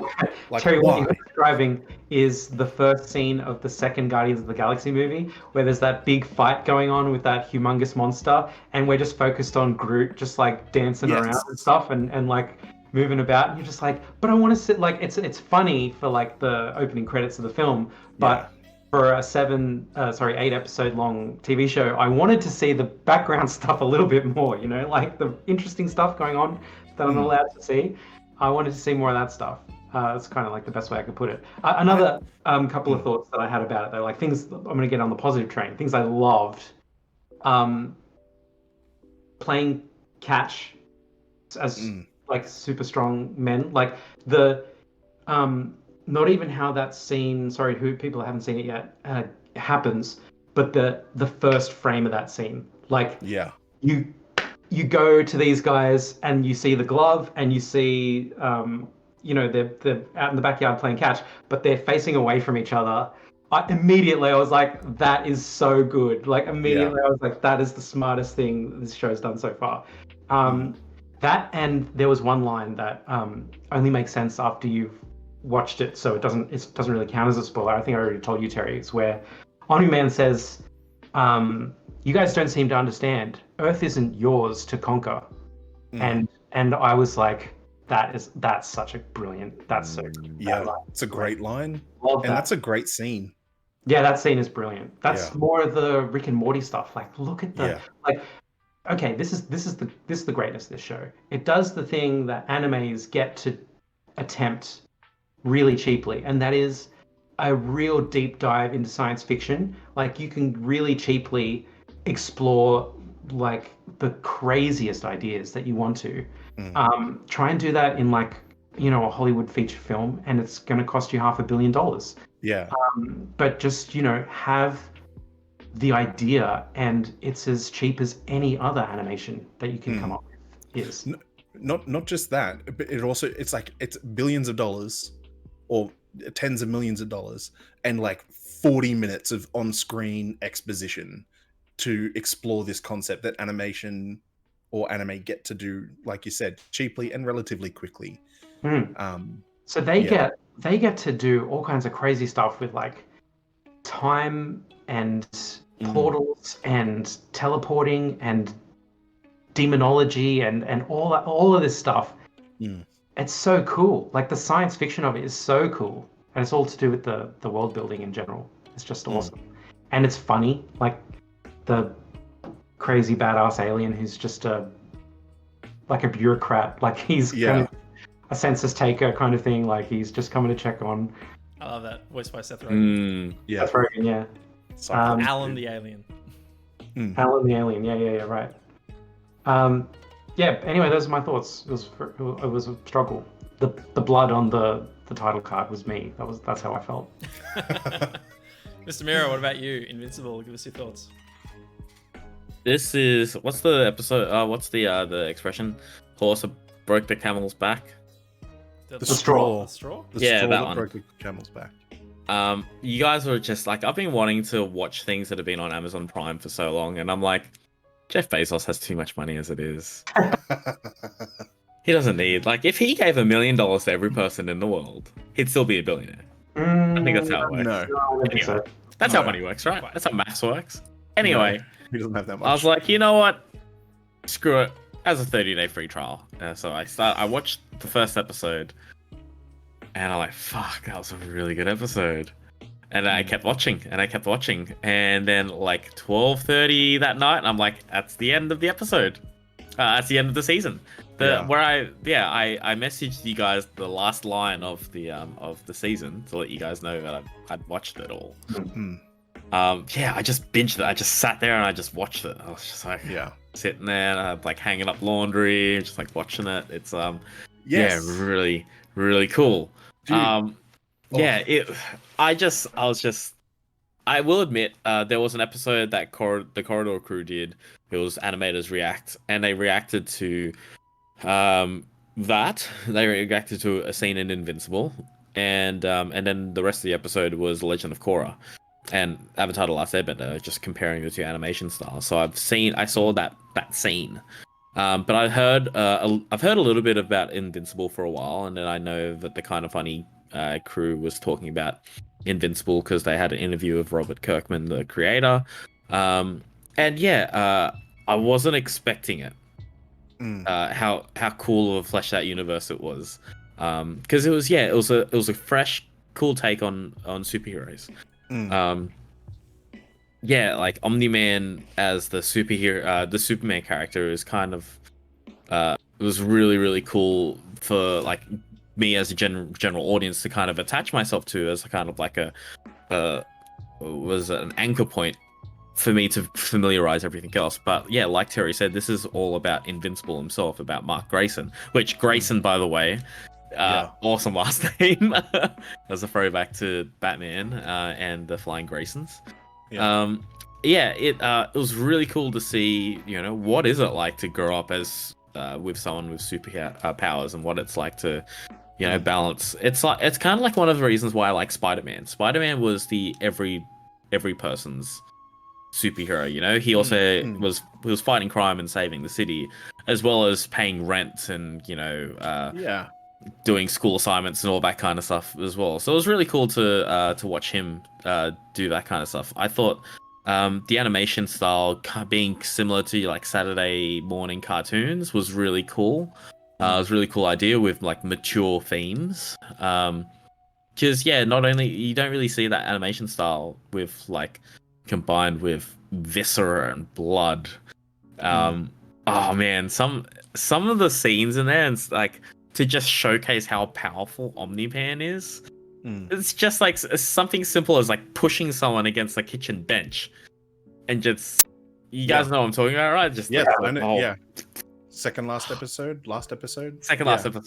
Yeah. I wish that he didn't do that trope. The one where all these guys attack the character and he is unscathed, and then he says, "My turn." I wish that he didn't say that. Yeah, but I like the cheese. I'm a pretty cheesy guy, and the bluer the better. That was one of the Dragon Ball Z, by the way.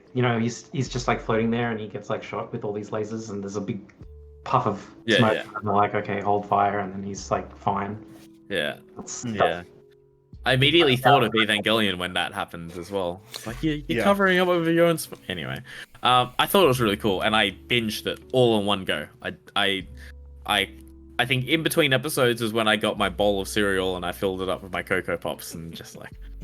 I went for a second bowl, and it was Cocoa Pops and Crunchy Nut in one bowl, baby. Let's do it. I'm jealous of your day. That sounds amazing. Yeah, it was an evening. It was like a Friday night. I just sat there and like, this is what I'm doing. It's it was super great. funny that you said that you did it. You watched it while doing things, because I was at home and I had housework chores to do as well, and so I started watching it on my setup here, but then I was like, I've got to do the washing, and so I put my headphones on, plugged the adapter in, and like had my phone, and I was like one-handed doing things. I'm like, I've got to pause it, put this in my pocket because this one needs two hands. That sounds horrible. And No, but I couldn't just set like, mine. I couldn't stop Just watching. set mine over there. I couldn't yeah. stop watching it. Shane, did you watch this all in one go as No, well? no, Am I the only person that I watched watched it it? week to week. Right. Okay. Oh wow.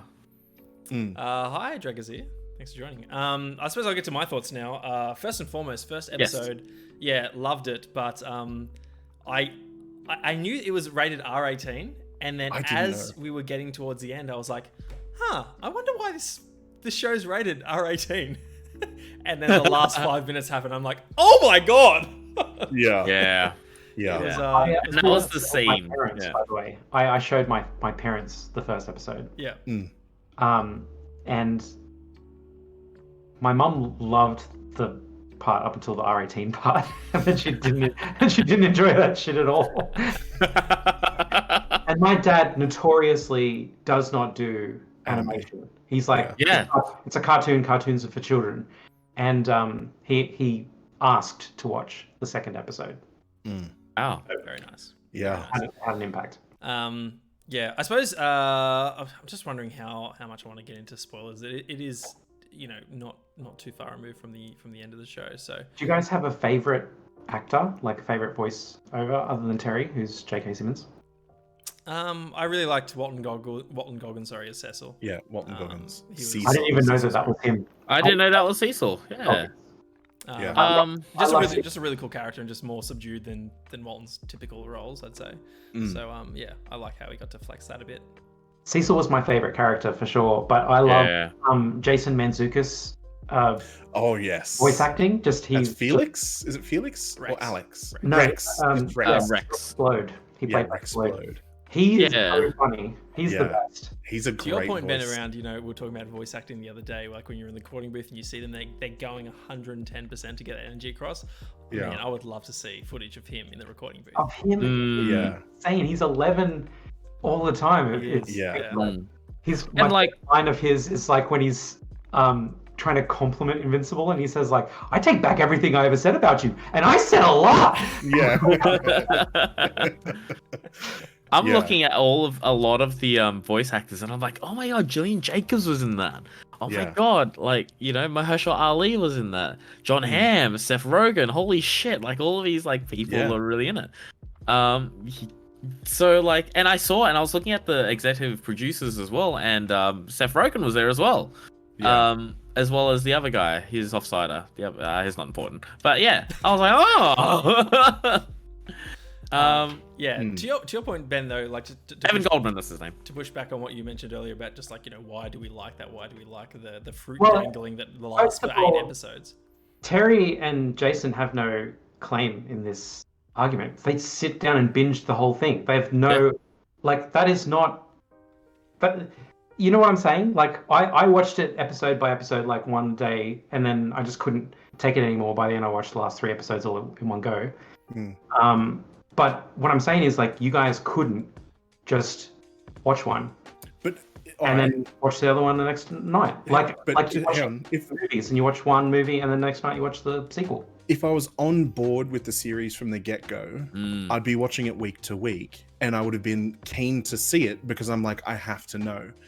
I only binge watched it because it was available to binge when I watched it. Because I watched it because just before Will said, why are we still having this conversation, go and watch it, just before that he was saying the last episode is launching today, or it launched today at 10:30 this morning. I'm saying the same thing, Terry. I'm saying that but just hang on, let me what I'm saying is shows will have you hooked, and whether you watch it in the binge style or not, if it's got you hooked, as soon as it becomes available, you watch it. And so Winter Soldier, Captain Falcon, I watched it every week. And WandaVision, I ended up watching it every week as it was coming out because I bought into it. But I had no other choice isn't an argument for the methodology of watching it that way. Because I couldn't watch the next one right away, I had to wait a week. I'm saying, why do you want that? Who is enjoying this? way of watching things. I don't know. Like, have you never had like a show that's not necessarily episodic? When I was a kid, it was Good News Week. I always looked forward to watching Good News Week with my mum, my dad, and my brothers. We'd sit down, we'd have tea, we'd watch Good News Week, and so we were hanging for it by the time it arrived. And there was nothing episodic about that show. It's like a comedy sit-down quiz show. Yep. But it kind of sits in that space, the thing that you're anticipating watching because you really like it. In this case, it's an episodic thing, and yes, there's a hook at the end of every episode. I totally see your point. Like, I would love, watching Seinfeld with my family or whatever. So every night Seinfeld would come on, we go, oh boy, Seinfeld, let's watch Seinfeld or whatever. Yeah. But Seinfeld doesn't give you a cliffhanger at the end with no gratification, when you're just like, oh fuck, I wanted to know what the hell was happening from the start, and I still don't know. And now I've got to wait another week to hope that it comes, it resolves itself by then. And that's what I'm talking about. Like, the way that they've done this is just like, I don't know why people see. I enjoy it. I don't mind it. I think it's just I don't know. It's just part of the story. I don't see it like as a flaw or a strength in that way. Anyway, I just see it as this is the story, and were episodes 2 through 7 shit, then I'd have a problem with it. But episodes 2 through 7 weren't shit. I was along the ride for they had all this great content. To my point at the very beginning, so many characters other than Invincible and Omni-Man that I really enjoyed, and I wanted to see where their stories take them. I think there's like 1 or 2 episodes that delve into maybe typical serial TV drama where I think it was Will's character is going on about this guy that he's got a crush on at a different college or high school or whatever, and then you go visit him, and that could sit alone as like one serial episode that doesn't really have too much bearing on the story. But in that episode we get a great it's fleshed out how Mark's relationship is straining with Amber at that time, and we get some fucking awesome action in that one as well, and even just like small stuff like the Mauler twins and what they're doing with Robot as well. Like, there's just so much going on. I love the episode Mauler to episode twins that I was fulfilled every 45 minutes. Like it, and that's what was sustaining me, through, to your point, Ben, like these cliffhangers that just kept on going and going. Were I not sustained each episode, I would have a problem with it, I think, but I was fine. I maybe an analogy that might be helpful for me is like a road trip that has like stop-offs on the way. It's like the destination, you're gonna get there eventually, just enjoy the ride. Like, I know that you don't particularly like long drives, but the idea that the destination's gonna arrive eventually. Yes, they're gonna tie a bow around this, let's just enjoy what's happening in the meantime. And sure, the end of the episode, there's these stupid hooks. And I just like to use your analogy, Terry. It's like that, except you need to pee right away, and you're not allowed to until you get to the destination. It's like we're stopping off every time, but no, you can't. We've lost the key. You can't go to the bathroom. Right. See, that if that's the sort of feeling that you're getting, that like I have to. Because that to me. I liked Jason's point when we were talking about this with that other bad show. Oh, sorry, this show isn't bad. With that bad WandaVision show. Yes. Piece of garbage show. Sorry. Jason said he would week to week go to work and be like, "What do you guys reckon it means? What?" Yeah, it's the water cooler discussion. Yeah, I get that. Is kind of would be cool.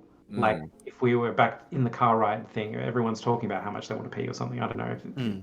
Well, no, but while I was watching this, I was having those conversations with myself. I'm like, why? What possible reason could it be? And like I had these theories in my head that I was like trying to work out whether it could carry water or not. And I did pick elements of what was happening. I'm like, I bet you it's this. Yeah. Okay. Or at least it's similar to this. And so I was G'd up on that. An answer here, because I suck at that. I never guess it right, and I don't. And I often I don't. I still do. I try. I'm watching a movie and there's a twist coming, and I'm like, "Ooh, I bet it's the butler," because look at his shifty eyes and stuff. It's never the fucking butler or whatever. But Yeah, I'm always because the shifty eyes is the obvious thing. Yeah.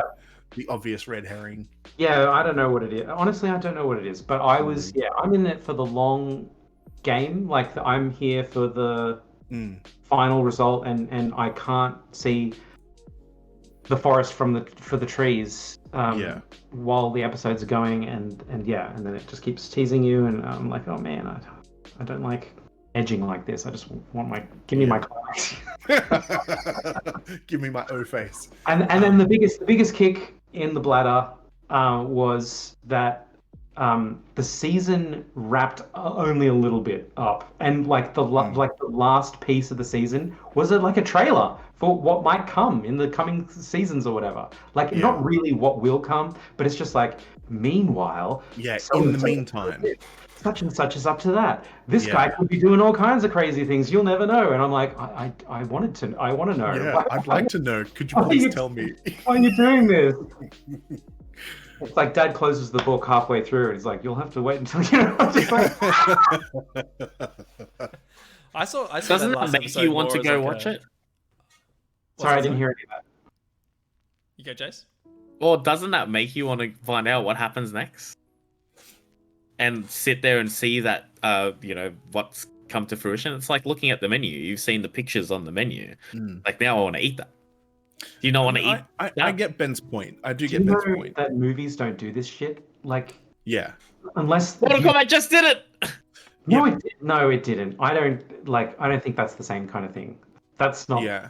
That's not the same. But Ben also complained about that. So he's at least been consistent. He's like, it's 2 acts.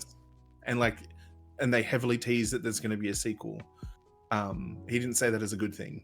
Sometimes they do it. Like, the latest John Wick kind of did something where it's like, I'm mad, aren't you mad? Don't you want to get him back? And it's like, well, that's what the next movie's going to be. It's like, all right, now I've got to fucking forget about all of that, because I don't want to think about it at all until I'm 2 seconds before I'm watching the next movie, you know? Yeah.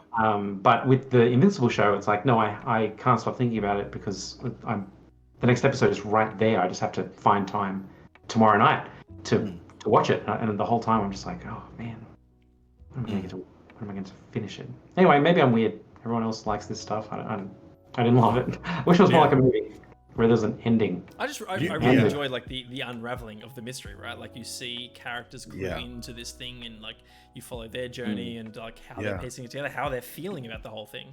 That noir demon detective guy, that was so funny. How he's like tracking down clues and like trying to figure it out. I'm like, I love this character, and why can't we follow him? Because I want to find out too. Like that kind of I'd like to know whether or not in the comics, that last part in the first episode, I wonder if that actually happened the way it did in the comics. Whereas, like first volume sort of thing. Yeah. Whereas it'd be really interesting if the next volume starts and then you find out what happens, without knowing that, and everyone's just rushed to hospital. And then the mystery unravels, and then you find out at the end when so-and-so comes and fights. You know what I mean? You picking up what I'm putting down about spoilers? Can we talk about the epilogue things? Like, I loved the Red Rush character, how he's like having a picnic with his girl, and she like just turns away in the middle of a sentence, and he like rushes out to quickly foil a crime and rushes back. I love that. He's still in his uniform. Yeah, he's changed. He was in like casual clothes. He goes away, is in hero uniform, comes back and has forgotten to change. And she's like, "Oh, what? We talked about this." He's like, "Oh, fuck." Oh man. Little things like that I loved about this, like how he's going up to his room. Invincible's going up to his room. He's like, "Oh, Dad, you got a little thing stuck there." And he like turns around, it's like a giant Cthulhu tentacle thing stuck on his cape, and he's like, and that's how the scene ends. Like shit, like going trying to get the tentacle thing off his cape. Really funny stuff like that. I love it. Yeah, that was some really great humor as well. Like I think it was first episode where it's Nolan and Debbie, his parents, are getting flirty in the kitchen, and he's just like really fed up about it. He's like, can't you guys just wait till I leave for college? Yeah. Just some really smart lines. Yeah. I will And say, the comic he was reading, the Seance Dog. Mm. He's like on the toilet just reading this comic, and it just says Seance Dog on it. I was like, that's totally a Rick and Morty joke, like where you just gotta like catch that for a quick Yeah. second. You'd be like, what a ridiculous comic. But then they rub it in like by like 3 episodes later, he's talking to someone like Seance Dog. It's like the best comic or whatever. Yeah. Anyway, sorry about that. we're getting pretty late in the piece. I don't want to. I'm not sure we want to dive into spoilers because we might go on a bit long. But Yeah. what I will, No, I think we've covered it. What I do want, I think we've covered our thoughts on this one. But what I do want to say is that I wish I could say the line that made me bawl like a baby in the last episode. Oh, I know what it is already. You know what it is I know already? what it is I already. messaged Yeah. it to Terry, and Terry's just You like, did. Yep. You didn't need to because I knew. Yeah. But I'm glad that you did. Oh man, that whole arc, like I think to your point, Ben, like I didn't expect for that arc to pay off in the way that it did. Like obviously you're waiting for this thing to climax, like I said, but when it hits that point, like and it delivers like emotional resonance like that, like that's that sort of thing that you can't really prepare yourself for. And man, they absolutely nailed that scene. It was so beautiful. I loved it. Yeah. Anyway, Really good. Invincible, Amazon Prime, season 1 is done, so you can go and binge it yourself if you like. While you're In one night. In one night, there you go. Yeah, 8 episodes, about 45 minutes each. And the nice. credits are, normal length credits, unlike some other TV shows that we don't have time to review this evening. So we're going to save The Falcon and the Winter Soldier until next week. Oh, I completely forgot that we were going to talk about that tonight. Yeah, no, I've got my whole paragraph that I sent to Shane here ready to go. That's right. We'll save it for next week. Yes, Before we I like go, that though, idea. let's... You're doing the exact thing that the TV shows do. That's right. So watch the next Not on, episode. hang on, but just wait. Not on purpose. Okay, fine. It's not baked into the cake. Anyway, before we go, we're going to finish off a couple of our games. We have 2 movie quotes that you guys need to guess. Mr. Ben, I'm going to throw it to you for your quote first. So okay. I'm completely stumped on this one. Let's see if the listeners can get it. Okay, I'll do an action that Okay, paying attention. happens. Okay, hang on. I need a prop. This is my Nintendo Switch. Loot Treasure Goblin. Goblin. Treasure Goblin. Hey, mine's over there. Okay, here it is. Eleniona Kalima! No, I'll try again. It's like your Gandalf at the front of the gates before the mines of Moria. Moira. Burlon. Yeah, it's pretty close. Jason. Very, very, very good guess. Mm. Eleniona Kalima! It's not The Hobbit, is it? Is that what you mean by good guess? No. No. Oh. If anyone in chat knows it, please type What's in. what? Another? I'm Do you have another quote from the same movie? Yeah, but everyone knows these movies so well. I mean, That gesture at the end, he's like warding something off, and he Surely said it's the not Harry words. Potter. Ben hates Harry Potter. Is it one of the Mummy movies? Wow. Okay, guys. It's the Lord of the Rings, The Return of the King, when Frodo pops his light of the loon and says the magic file. elf words, and it becomes really bright. Yeah, it becomes brilliant. Yeah. And That's it. Sherlock's like, "Oh, bright! I can't deal with it." Oh, right. You should have said, they're taking the hobbits to Isengard. They're taking the hobbits to Isengard. But then you would have just known it right away. You would just Yeah, get that's true. immediately. Thank you, Ben. Yeah, I don't remember that line. Yeah, no, I know that remember moment. that. But I just didn't know that. Yeah. was Who the line. remembers in the first movie when Kate Blanchett says, like, "May this be a light when all other lights go out"? And Yes. he's like, "Oh, that's right, I got that thing," and then he whispers to it and it goes off. Whatever. Yeah. He says like some other elfish words, like he whispers them, but I can't hear what they are. But then he yells the quote that I yelled. Nice. And the second quote that you need to guess, see if you can get this one. And here comes Mr. Gay Pride of the Upper West Side himself. Unfortunately, this is not a Bette Midler concert, and we will not be serving cosmopolitans in baked Alaska, so just play faster than you give fucking hand jobs, will you please? Just play faster than you give hand jobs. Fucking hand jobs. Yeah. Is this La La I Land? know this. No, but you're kind of close in a weird way. Is it? This Whiplash? This is Whiplash. It's Yeah. Whiplash. Yeah. That's J.K. It's Simmons J.K. talking Simmons. about tempo. That's Yeah. it. Yeah. Well done, team. Nice we work. made it. PG. And now let's Easy. pivot now to our 6 degrees. We need to try and link the two subject actors. Jason, who are they? Anthony Hopkins to Mads Mikkelsen. Okay. All right, chat. So we have to try and link them via Mm. actors they've starred alongside other movies in. So let's think of Anthony Hopkins movies and Mads Mikkelsen movies. And So Mads Mikkelsen is in Casino Royale because I just saw him the other day. there you go. Um, Hopkins is in a lot of movies. Mads Mikkelsen is also in Rogue One, and he's also in Doctor Strange. Doctor Strange. That's why I was like, what was the movie we had the weird eye makeup? Doctor Strange. Yeah, with Benedict Cumberbatch. Oh well, there you go. You've got linked via the MCU. Yeah, and Tilda Swinton as well. Surely Tilda Swinton and Anthony Hopkins have been in a movie together, right? I watched an Anthony Hopkins movie last night. I watched The Father, and Emily Poots is in it. Ooh, I like Emily Poots. I'm not sure who that is. Also, I forgot her name. She plays the Queen in the last season of the Queen show. Olivia Colman. Yes. Olivia Colman is also in Hot Fuzz with Simon Pegg, Bill Nye. Well, I think we've Nick Frost. already got 3 degrees, right? It's Well, yeah, it's definitely 3 because you've said Mads Mikkelsen's with Benedict Cumberbatch in Doctor Strange.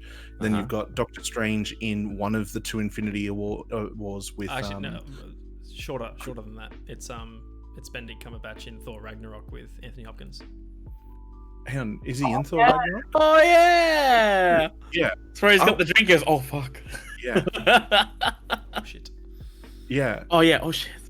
I forgot that Doctor Strange was in the start of Thor Ragnarok, and I was going to go from that to Thor Ragnarok or one of the other Thor movies. No, Anthony Hopkins is in all of the Thor movies because he's Odin. That's why. But Benedict. Oh, okay, yes, that's right. Yep. He's in Thor Ragnarok. I'd forgotten. He is. So the answer That's is right. Anthony Hopkins is in Thor Ragnarok with Benedict Cumberbatch. Benedict Cumberbatch is in Doctor Strange with Mads Mikkelsen. 2 degrees. Look at that. Yeah. I thought that was going to be a hard one. I thought we were going to implement a new rule where you're not allowed to use any of the Marvel I can't believe no one just said that's what she said. Oh no, wait, wasn't it? If you're going to use a Marvel movie, they have to be in the same scene or something. Like they have to interact. That was our new rule, yes, because the MCU just makes it too easy. Yeah. Well, I will say that in this instance, they kind of do, because the whole reason that they've gone to the Sorcerer Supreme is because he's the one that's holding on to Anthony Hopkins' character, Odin. So even though in the movie they don't have a direct scene with each other, they only get access to this character because he's the one that's kind of gatekeeping the character. What if we answer it? I feel like I want to disqualify the MCU altogether. Ooh. It's too easy. Ooh. It's too easy with the MCU. Yeah. Okay, well, Let's do it then. Hopkins. Let's go Hopkins. Obviously, we've got. Can it be the terminating movie rather than the joining movie? Because I What does don't that think, mean? as in, All the like, movies are joining. huh? All the movies are joining. Yeah, but it can only be the end piece. As in, you. What am I trying to say? You're trying to say you can only use one MCU movie. Is that what you're trying to say? Yeah, you can only use one MCU movie. It either has to be the start or the end of the chain. You can't go from MCU movie 1 to MC movie 2 or MC movie to something else to MC movie. I think that there can be only one. No, I'm going to disqualify it altogether. No MCU. Anthony Hopkins movies, people. Silence of the Lambs, Hannibal, Red Dragon. Mask of Zorro. Oh, is there any link then? Because I guess they've both played. Both of them have played Hannibal Lecter. I thought that's why you did it. I don't know why I did it. All right, I just chose things. But are there cast members I that don't think so. Reprising roles. Like, what about They're Dr. not- Children? They're not movies, right? The Hannibal one that Mads is in. Oh, right. It's a TV Okay, series. fine. Oh, that's a TV series. It doesn't count. All right. So Anthony Hopkins, you got Mask of Zorro. You've got. Oh, Gary Oldman is in Hannibal with Anthony Hopkins. there you go. And so Gary Oldman is in everything. So maybe that'll help. Gary Oldman to Mads. What else has Mads been in? Yeah, Rogue One. I'm struggling. Yeah, With Ben Rogue Mendelsohn. One. You got Felicity Yeah. Jones. You've got Diego Luna. Mm, Got what's his face? Bungai. Frostbite. Bungai. Bungai. Bungai. What? Oh boy. Oh. Chat, if you know what other movies these actors have been in to help us out, let us know. Mads Mikkelsen's in a movie where he's Casino like a Royale. hitman. And they're trying to get him. It's like Yeah. snow. Polar. What? Polar. Polark. Yeah. Polark. Haven't seen But I can't remember Polar. who else Just is in Polar. it. Polar. P-O. Oh, Polar. L. Yeah. Who else is in Polar? Chat, let us know. Help us I out haven't here. seen that movie. I don't know it. It's a good Yeah. movie. It's worth seeing. Also based on a comic book. Yeah. What else is he in? He's in tons of stuff, I'm sure. What was Oh, you know what he's in? He's in King Arthur. He plays he plays Tristan. He's the Sarmatian knight that has like a very samurai kind of vibe. And in that you've got Charlie Hunnam. goodness. Yeah, John Hunnam. Is it Jude Law, isn't it? Is it Jude Law? Jude Law or somebody. No, the guy that plays hang on, it's got Keira Knightley. It has Maybe. the dude that does the voice of son of a bitch, Beowulf. The guy that does the voice for Beowulf is in it. Wasn't that Sean Bean? No. Oh. Oh, hang what's this guy? on. Anthony Hopkins is in a Woody Allen movie. Warrior. Dusa. Oh God, what's his name? Which Woody Allen movie? Okay. Well, we've He's in got. a Woody Allen movie called You Want Me to Talk Dark Stranger, and it's got Josh Brolin, it's got Naomi Watts, it's got Frida Pinto. Oh, hang on. I think this also has Josh Brolin, maybe Josh Brolin to Mads goodness, what's somehow. his name? The Gleason. Is it Gleason? Who's the guy that plays Bootstrap Bill? Bill Nye. Oh no, Bootstrap Bill. Right. That's. Oh, what's his face out of MCU? It's the Thor guy, the scientist guy out of Thor. Yeah, Bill that guy. Skarsgård. Skarsgård. Okay. Skarsgård, that's how it's spelled. Skarsgård is in the King Arthur movie as well. What is this guy's? Clive Owen is in King Arthur. the Yeah, King and Arthur Keira movie. Knightley. Yeah. Keira Oh. Knightley. We've got it then, What is it? because Clive Owen's in Inside Man with Jodie Foster. And Jodie Foster is in Jodie Hannibal. Foster is with- in Hannibal. Yes. Yes. Sorry, Yeah. in Silence. Okay, so what's the answer? Okay, so we've got Skarsgård with Clive Owen in King Arthur. Wait. Wait, hang on a We're second. gonna start with No, no. Nichols. Mads Mikkelsen. That's what I meant. Mads Mikkelsen is in King Arthur with Clive Owen. Clive Yeah. Owen is in Inside Man with Jodie Foster. Jodie Foster is in Silence of the Lambs with Anthony Hopkins. Boom, 3 degrees. 3 degrees. Well done, I team. knew somehow in my waters that King Arthur would be the link. No MCU. Fantastic. That's Yeah. why I like it. What is that guy? Aussie guy's name?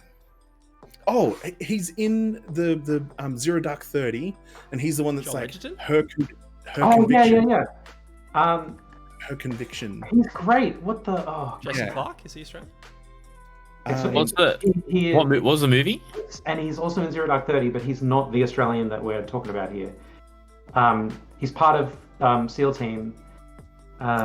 Shit, what the hell's his name?